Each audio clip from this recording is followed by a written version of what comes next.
ముందు వెళ్తుంటే మీరు సామాన్లు మోసుకుంటూ కొండ మీదకి నడుచుకుంటూ వస్తుంటే నేను సామాన్లు మోయడం ఏంటి? నాన్సెన్స్. అబ్బా నిజం కాదులేండి, నా కళ్ళు అలా కనిపించారు. చేతిలో కూజ, నెత్తి మీద బెట్టింగ్, చెవిలో పువ్వు కూడా ఉందా? ఇంకా పెట్టలేదులేండి.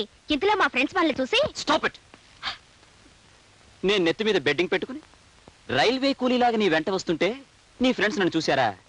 వాళ్ళ ముందు నన్ను ఇన్సల్ట్ చేయడానికి నీకెంత ధైర్యం? అదేమిటండి అలా సీరియస్ అయిపోతారు? రేపు మనం తిరుపతి వెళ్ళామనుకోండి, పోనీ బెడ్డింగ్ కాకపోయినా సూట్ కేసైనా పట్టుకుంటారుగా. అంత కర్మ మనకేం పట్టింది? హాయిగా ఫ్లైట్ లో వెళ్ళి అక్కడి నుంచి టాక్సీ వేసుకుని వెళ్దాం. అలా వెళ్తే పుణ్యం రాదు. ఎవరు చెప్పారు? మా అమ్మ చెప్పింది.